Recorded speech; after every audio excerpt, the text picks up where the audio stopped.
We'll be here every Monday and Friday through April. Same place, same time. I think you will find tonight a very practical message. But to understand it, we must go back and see if we really believe the same thing. I make the claim that the eternal body of man is the imagination, and that is God himself, the one we speak of in Scripture as Jesus Christ. Now we are told in Scripture to examine ourselves to see whether we are holding to the faith. Test yourselves, said Paul. Do you not realize that Jesus Christ is in you? Unless, of course, you fail to meet the test. Now, you've just had the test, and you alone can judge whether you failed or not. For you heard the word Jesus Christ. You heard the word God. Now, if it conveyed the sense of an existent something outside of man, you failed the test. If when you hear the word God, or the word Jesus, or the word Christ, the word Lord, and the mind jumps to something outside of you, outside of man, you failed the test. Now we are told, by him all things were made, and without him was not anything made that was made. And that, I tell you, is your own wonderful human imagination. That what is now proved in the world was once only imagined. But this is the greatest of all secrets, the secret of imagining. Something that you and I and everyone in the world should strive to understand. For the secret of imagining is the greatest of all problems, to the solution of which everyone should aspire. For supreme power, supreme wisdom, supreme delight lies in the solution of this mystery.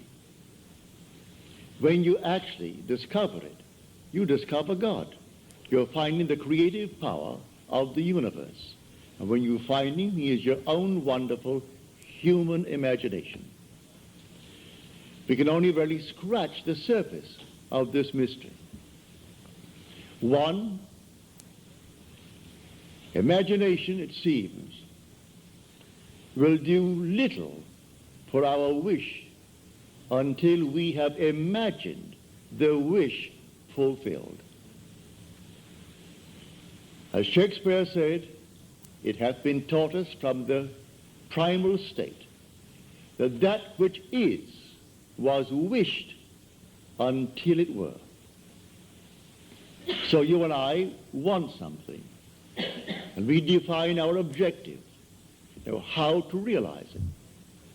If this power is within us, then we are the operant power. We do not seek anyone on the outside. It's simply within us. Well, how do I operate it? If I could put it in this simple little frame, the subjective appropriation of the objective hope is the way to success. It's imagining as if it were true. What would the feeling be like if it were true? So I start from the feeling of the wish fulfilled. I must begin by feeling that I have already arrived. I have already achieved my goal. And catch the mood that would be mine if it were true, and then wear that mood. If I wear that mood as if it were true, I'll realize it in my world. A friend of mine who was here tonight, she thought that she had failed this past November in her visit to Pittsburgh. friends of hers that she knew well, and they were a little bit down because of the seeming recession. One friend had worked for 27 years at Jones and Laughlin, one of the great big steel firms of our country. In the months of September and October, they let out 4,000 workers. He had to put in 3 years and 2 months to complete a 30-year service with the firm.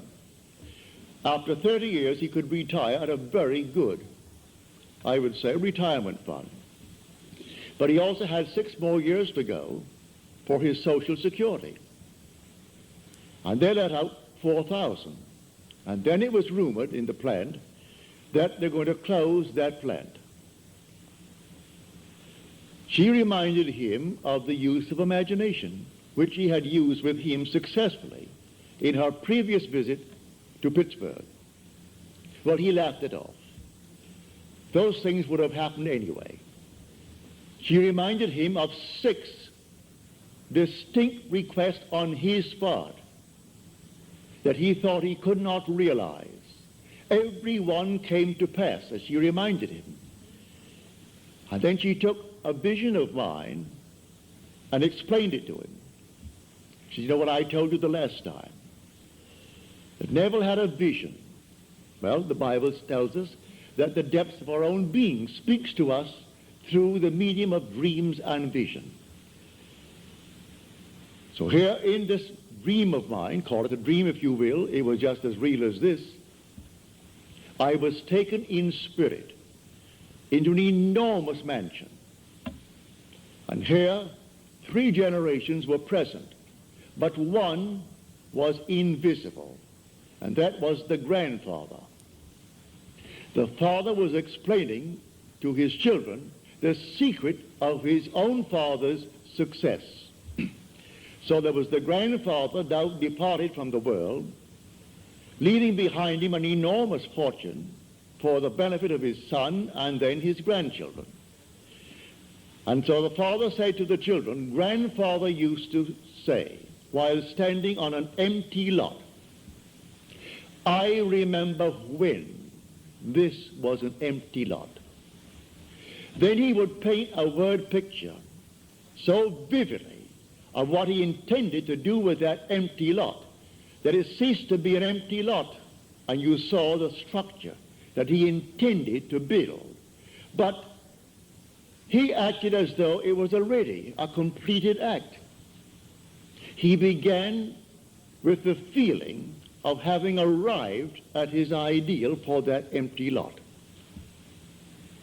Then I woke on my bed, and I recalled the dream, and I knew that the depths of my own being had constructed that scene to instruct me. Here is one facet of the great use of this power called imagination, which is God. It was too early to rise, so I went back to sleep, and I redreamed the dream. This time, I am the grandfather. I am not the father telling the story. I am not an eavesdropper listening to the story as it was told in the original dream. I am now the grandfather. Then I would say to everyone, while standing on an empty lot, I remember when this was an empty lot. So she reminded him of this technique. Now she said, you are afraid that you might be let out after 27 years and 2 months in Jones and Laughlin. I will now remember when you were afraid. I will remember when you thought it all came to an end. That's one. He said 2 years ago, I was interviewed, and I thought it a very good interview. But after 2 years, it has never appeared in the trade paper. And I wondered, what have they done with it? Have they simply forgotten it, mislaid it, or deliberately not used it? She said, I will read that magazine, and I'll be lifted up by it.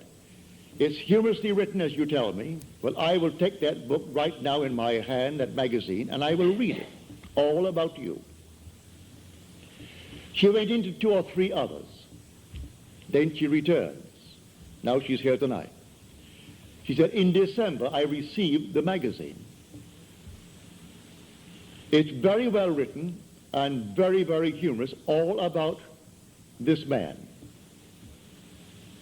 Then she said, I heard on the radio that Jones and Lachlan had decided not to close the plant, but instead to spend $13 million on the plant in modernizing. And then beginning January the 1st, to recall over 4,000 workers that they had let out. Now he is walking on air, but like all of these fellows, he will still forget it. He will still turn to a God outside of himself. This to him would have happened anyway. They would have spent the 13 million, brought back the 4,000. That thing that was found after 2 years and printed, oh, that would have happened. And man goes blindly on worshiping a false God because he does not know God. The only God is your own wonderful human imagination. The only name forever and forever that is his name is I am. So that is my name forever. So when you come to the people of Israel and they ask you what is his name, just simply say, I am. That is who I am. And by this name I shall be known throughout all generations. There is no other name. You cannot separate I am from yourself. That's your essential being. And when you say I am, you are all imagination. You cannot stick imagination on the outside and point to it. So you do not observe it as you observe the fruit of imagining. You do not observe imagination as you do objects in space, because you are the reality that is called imagination. This is what we teach here night after night. Now you can test it. What would the feeling be like if it were true that I am now the man that I would like to be? What would the feeling be like? Catch the mood. For the mood determines the fortunes of people rather than the fortunes determine the mood. Man puts it just the opposite. If I had $1 million, he said, oh, I would feel so good. Now, feel as you would if you had it. Catch the mood, and the mood will create that objective hope, if that is your hope.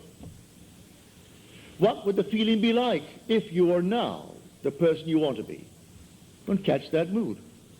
And wear that mood as you would a suit of clothes. And that mood will actually create an objective state that reflects that mood. That's what she did. She put herself into a mood, actually feeling that she was reading a story of her friend. And here it came. It's a complete spread, 2 full pages, all about this man.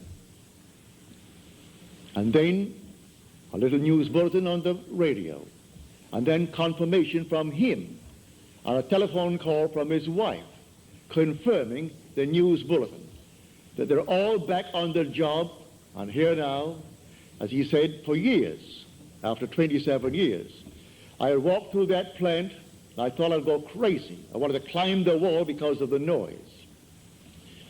When I heard the hammers, and the bellows, and the furnaces, and all these thousands of workmen, that constant din, I wanted to climb the wall. Now, after 4,000 were let out, my footsteps echoed through the entire area. I would like to run and scream, running towards my office. What he does in the plant, I do not know. But if he goes towards his office, undoubtedly he has an executive position in that place, and is not working at the furnaces. But he said, you can't imagine when 4,000 were let out, how empty the place was. And everything simply echoed, and my footsteps seemed like some thunderous thing as I walked through that plant towards my office. And many a moment I wanted to simply jump up and start running. It seemed so empty. She said, all right, that's something. I will remember when. And she applied that technique. When your footsteps scared you and you wanted to run towards the office. Now it's the clangor all over again.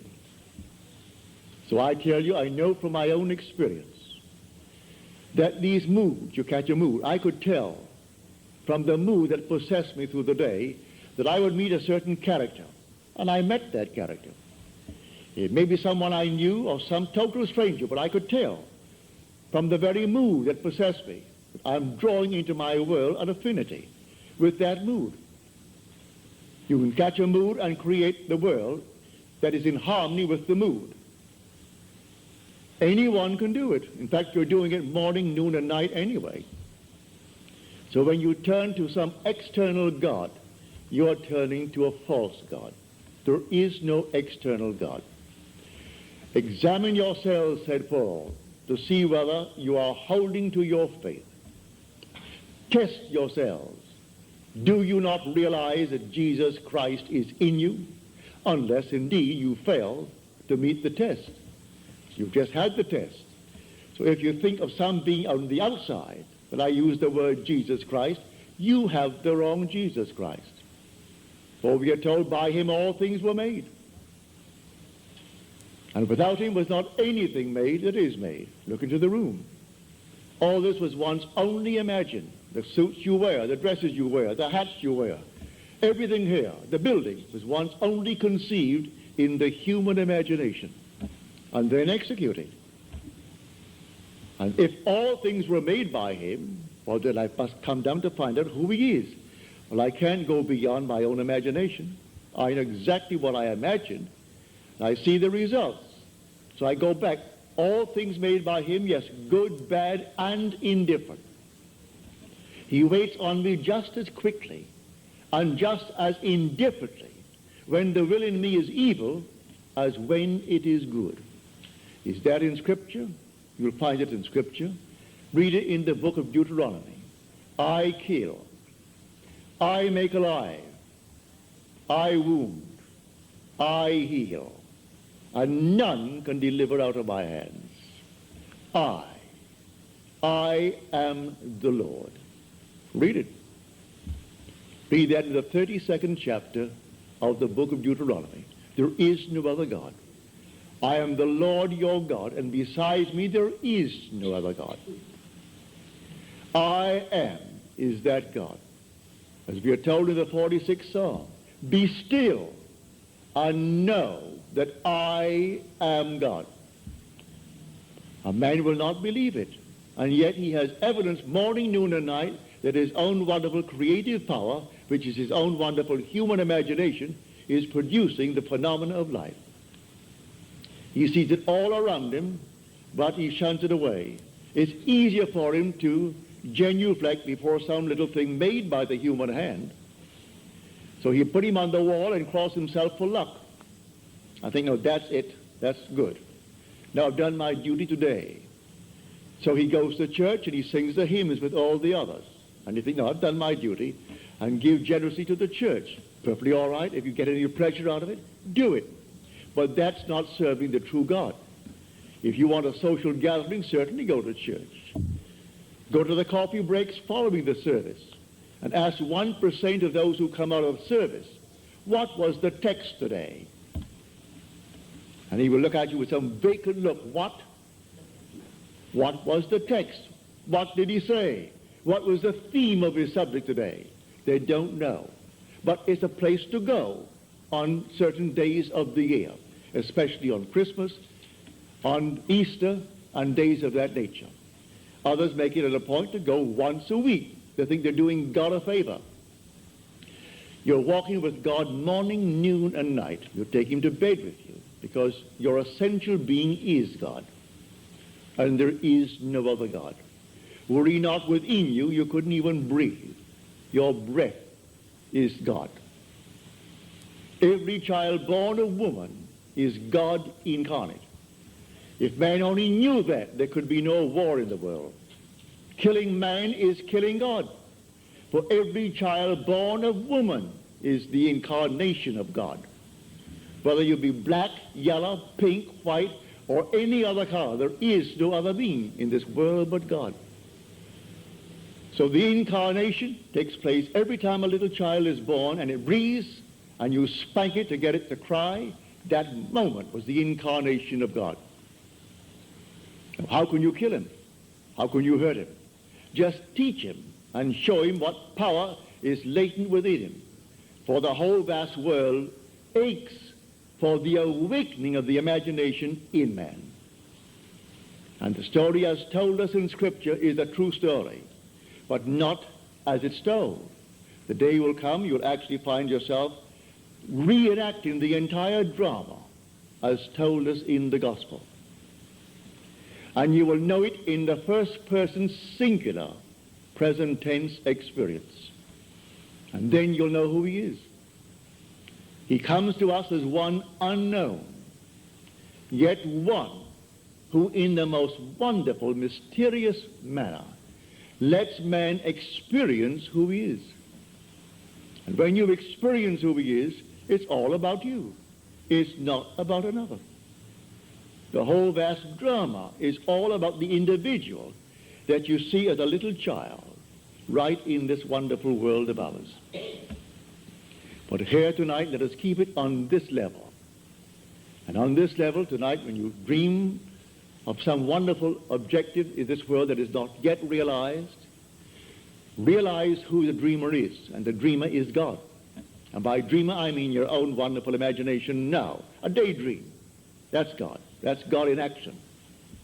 Now, do not let your reason and your senses dictate what is possible. All things are possible to God. So suspend for a moment your reason. Suspend the senses that are dictating what you must accept. For their demanding of you, accept the facts of life. All right? If you could accept the facts of life and let reason dictate it, you'll never go beyond where you are. So suspend them just for a moment and try this technique. What would the feeling be like? How would I feel if they were true, that I am already the man that I would like to be? And if I am, how would I see my friends and how would they see me? It's all within us. So let my wonderful human imagination see them as they would have to see me if it were true. Bring them into my mind's eye and let them see me. And let them talk to me. And let them congratulate me on my good fortune. And don't duck. Accept the congratulations of your friends, if they really mean it. Actually play the part all within yourself. And then believe it 100%. As we are told in John's letter, the 5th chapter of his first epistle. If we believe that he hears us in all that we ask of him, then we know that we have obtained the request made of him. Well, if you get the right God, you have no doubts in your mind as to whether he heard you or not, for you know you heard it, and that's God. But if you're not quite sure that he heard it, because there are 3 billion talking to him, begging, well, then you may be not quite sure that he heard you. Maybe you don't think you're good enough, but you can't deny that you hear your own mind. You hear your own inner conversation. You hear your own inner speech. Well, if you know that one is God, well, then you are sure he heard you. Now you are told in that 5th chapter, the 15th verse of first epistle of John, if we know that he hears us in all that we ask of him, then we know that we have already obtained the request made of him. Well, all right. There's an interval between that imaginal act and its fulfillment, as there is between the creative act of a man and the birth of that child. Every little thing has an interval of time between the act and its fulfillment. A horse will take 12 months. A woman takes 9 months. The little sheep will take 5 months. A chicken will take 21 days. There are intervals of time. So the Bible teaches every vision has its own appointed hour. It ripens. It will flower. If it be late, then wait, for it is sure, and it will not be late. Different intervals of time. So it may take thee a longer time. In this case with this man, 2 months to bring back 4,000 who were unemployed. To put his mind at rest that he doesn't have now to feel that he's going to be fired. He can put in now the extra time. Only a little while, 3 years and 2 months will complete his 30 years with Jones and Lachlan. And then what's a man of his age? 6 more years, and then Social Security. So he'll have both. If it happened now, he wouldn't have it. He would be cut on Social Security, and he would be let out without a good retirement fund. So she goes back, and she reminds him that it happened before. He couldn't afford the roof for the house. And she said, I will see the roof on the house. I remember when it needed a roof. And so she told him, I recall telling you, I remember when it needed it. Well, soon after, something happened in his work. He got the money, and the roof is on. The wife wanted an organ, couldn't afford the organ. All right, she said, I remember when you didn't have one. She has the organ. And she took one after the other. Of all these things, he's still, with all the evidence in the world, he is still working on some outside God. He thinks he's doing the wrong thing. He feels that if perchance that man is simply a devil incarnate, and he's taken me from my real God, which means something external to himself that he fashions out of his own mind and fashions with his hands, because all these little nonsenses that we buy and stick them up as holy objects. First of all, no artist really ever designed them. It's an offense to speak of an artist when you see these horrible monstrosities that we buy and stick around the place and call them religious objects. So, find who he is. He is the living God. He is not a dead God. You want to read the 115th Psalm about the kind of gods that men worship. The whole psalm is devoted to the false god that the whole vast world worships. He has eyes, but he sees not. Ears, and he hears not. Feet, and he walks not. Hands, and he touches not. Just a dead thing made by human hands, when the living God is within man as his own wonderful human imagination. So I tell you that all that you behold, though it appears without, it is within, in your own wonderful human imagination, of which this world of mortality is but a shadow. All things exist in the human imagination. And everything you see as an objective reality was produced by imagining. Think of one thing, just think of one thing that would simply deny it. You can't think of one thing. So you go to the moon. You first had to imagine it. Had to imagine everything concerning the machine that took you to the moon. Everything in the world first has to be imagined and then executed. All right. The intelligence to do it will come, but you take the blueprint first and conceive it and dwell in it as though it were true. And no power on earth can stop it from becoming so. Your visions will clarify itself. At night, it's a different kind of a night. Your days are different. You see people differently. You can't walk by any man and not see him God incarnate. Can't do it. Even if he has the most horrible background. And he said simply, well, a murderer. And it's proven that he is. You still see God incarnate. But so sound asleep, the poor thing doesn't know. If you could only just get to it and show him that he really is God incarnate. And the one he thought he killed, he has been restored to life. Not to the senses of man, but he is restored in a world just like this, terrestrial just like this. About his business, he continues his work. until he too awakens from this dream of life. We all will awaken eventually, but why not start now? Start now to tell man who he really is. God and man are one. Man is all imagination, and God is man, and exists in us and we in him. The eternal body of man is the imagination, and that is God himself. Nothing but God in the universe. All God. And eventually, you and I will awake. And because God is one, not two, you and I are one. Without loss of identity. That's one of the strangest mysteries in the world. Without loss of identity, we are one. I know that from my own personal experience. We are one. And yet, I am individualized. And you are individualized. And we tend forever and forever toward ever greater and greater individualization. And yet, we are one. And I will bring that out to the best of my ability as we proceed with these series of lectures. You will hear it.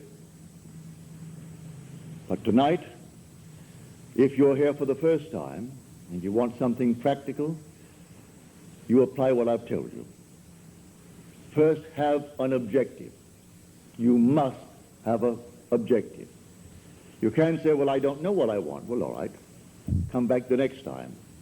Ask yourself, what would I like of life? Don't be ashamed to name it. What would I like of life? Well, then, try to get some objective. Now, prayer, as far as I'm concerned, is nothing more than the subjective appropriation of the objective hope. That is the way to success. I appropriate it subjectively. How do I appropriate a state subjectively? Well, suppose now, this very moment, I wanted a ball, an ordinary baseball. But there isn't a baseball in the room, all right? But I want one. I would actually assume that I am holding a baseball in my hand until I can feel it. You think you can't feel it? Well, now try it. Try to feel what it would be like if you held a baseball. Now, to prove that you have held it, see what it feels like, the difference now, a tennis ball. See any difference? All right, a golf ball. See any difference? A piece of silk. You feel any difference? If you can distinguish between these many objects, though they are subjective, then there must exist somewhere. If you can actually separate them in your mind's eye and distinguish between these objects, I can begin to feel, begin to sense, begin to smell a rose. Well, a rose doesn't smell or doesn't actually have the odor of another flower. I can detect the rose. Now a lily, an Easter lily. I can detect that. Well, what does it do? Well, I'm going to get them. Someone will think of Neville and send him a flower. And it's going to be the flower that I'm going to actually feel and touch and smell. It works that way. Money has an odor. It's unlike any odor in the world. It's more fragrant to the miser than the most marvelous perfume in the world. He can tell it. You put a money bag to his face, and it's like putting roses to mine. He loves it. He can smell money, can feel it. Money has a distinct feel about it. Put a $20 bill in your hand and ask you to feel it, and then put another piece of paper in your hand, and you can tell the difference. There's a difference. It is an odor to it. All this is part of the inner man, that all things are possible to him. Try it. Before you condemn it, try it. And if you have the evidence to support my claim, well, then it doesn't matter what the world will tell you. If he laughs at you, so what? So they laughed at everyone who had an idea that seemed a little bit off-center. Always laughed at him. They laughed at the idea of going to the moon. Well, now it's an accomplished fact. There are still those who won't believe it happened, you know, because they don't want to believe that it ever happened. There are those who said you couldn't go down and actually live underwater. Now we have a submarine. There are still those who won't believe it. You can present them with all the facts in the world, and they won't believe it. So I tell you, you try it first. And if it proves itself in performance, it doesn't really matter what the whole vast world thinks. Go about your Father's business, which is yourself, and then live a full and wonderful life in this world of Caesar. And the day will come you will actually depart this world. I mean this age. Because those who are departing it now, unless they are awakened, they still find themselves in a world just like this. But those who have awakened, who have experienced the second birth, the birth from above, find themselves in an entirely different age, where they're all imagination. And they are perfect. And wherever they go, everything is perfect. They don't have to raise a finger to make anything perfect, because they're perfect. All things must conform to them, for they're perfect. That's heaven. So heaven is not an area, it's not a realm, it's a body. And when that body is awakened within you, which is the wonderful human imagination completely awake, then wherever you go clothed in that body that is completely awake, everything is perfect. If you found yourself in a forest of dead trees that all burst into foliage, in the desert they would all bloom like the rose, because you are there. No blind man, deaf man, no handicapped man could stand in your presence. He would be instantly transformed into a perfect man because you are perfect. That's heaven. It's harmony. So it's not a place where you're going to go, pearly streets and all that nonsense. No. It's just simply you in a world that is perfect because you are perfect. And the day will come you will awaken that body, for it's in you now. That body is in you, but it's sound asleep. And one day you will experience the resurrection. And you'll know the mystery of the resurrection. When you rise, and you rise within yourself. For the grave in which Christ is buried, which the Lord is buried, is your own skull. That's where he's buried. And in that tomb where he is buried, one day he will awake, and he will come out of that tomb. And it's you who comes out of the tomb, and you'll know who you are. He is buried in every child in the world, this universal being, and yet one. Billions of us, and yet only one Lord. And that one Lord, in his fullness, is buried in you, individually. And when you awaken, you are he. So tonight, take a go. Make it a lovely go, either for yourself or for another. Any time that you exercise your imagination lovingly on behalf of another, you're mediating God to that other. So, bring a friend before your mind's eye. Represent him to yourself as the man or the woman that you would like them to be. And don't tell them, ask for no praise, just assume that they're talking to you and telling you the most marvelous news about themselves. And you congratulate them on that good news. And go your own way. Believe in the reality of that imaginal act. It may happen tomorrow. It may happen the day after, or a week later, or a month later. It has its own appointed hour, and it is ripening, and it's going to flower. So don't be concerned. Leave it alone. And it will come to pass. So this is what I mean by feeling is the secret. I catch the mood, the feeling that would be mine if I were what I want to be. I don't have to touch something. I can if I want to. But it's the mood I'm speaking of. What would the feeling be like if she were well? If she were this? And then you catch it, just as though it is true. You always go to the end, and the end is where you begin. We're always imagining ahead of our evidence. So go to the end and feel the end, and then dwell in that end even though reason denies it and your senses deny it. You turn your back upon the doubters. That is your senses and what reason dictates. That's the hell or the devil or Satan in the world. That's the doubter. So you turn your back upon it. And then you walk as though things were as you want them to be. And living in that assumption, it slowly hardens into fact. Even though at the moment of the assumption it was denied by reason, an assumption, though false, if persisted in, will harden into fact. So you learn to assume and learn to persist in the assumption, and it will come to pass. Now let us go into the silence, after which we'll have questions.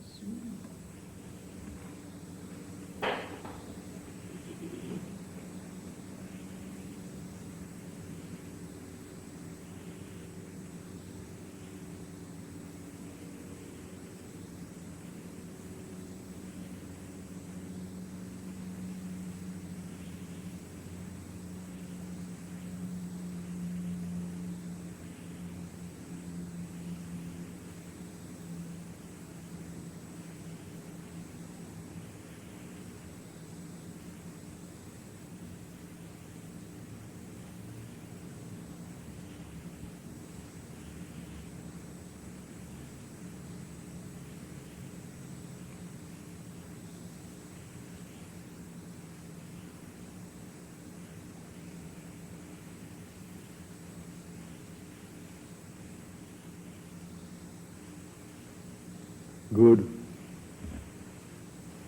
Well, I hope you call it good mood. It'll work. Now, are there any questions, please?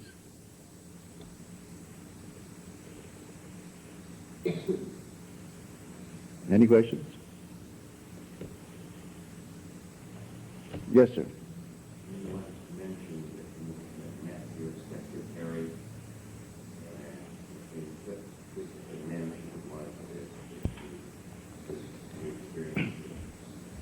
Well, to answer your question, I must go back and explain it to those who are here for the first time.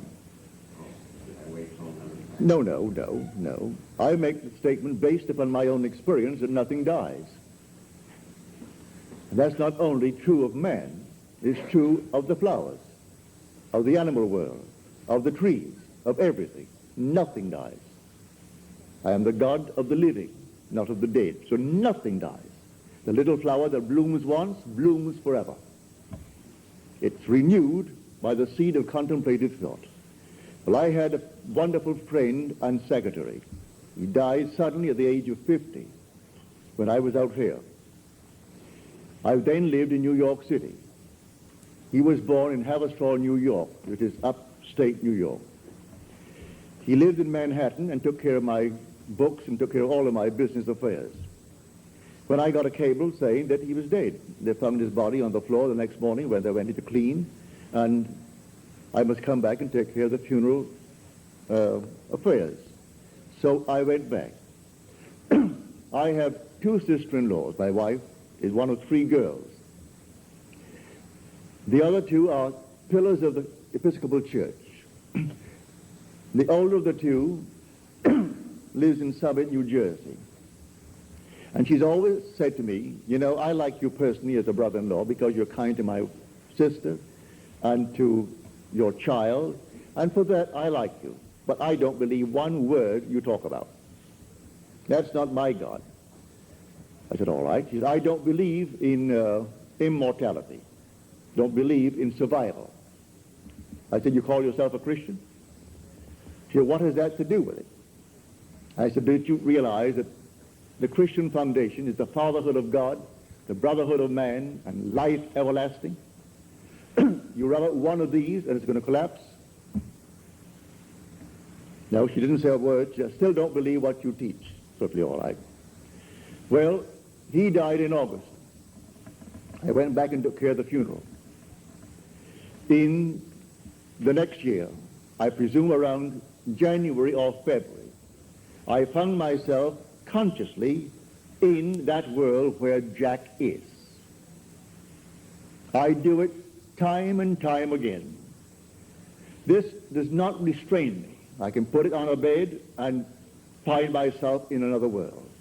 It isn't out there, it's right here. They're penetrating each other and yet not interfering with each other.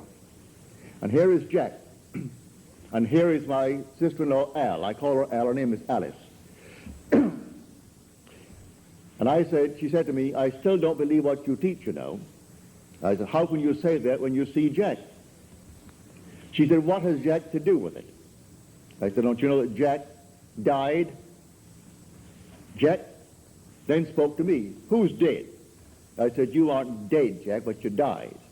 I went to your funeral. I paid for it.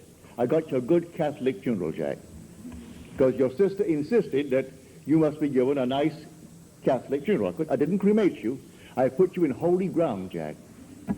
I got a priest, and the priest did all the little things he has to do, so you're very well planted. He just looked at me as if, well, I'm in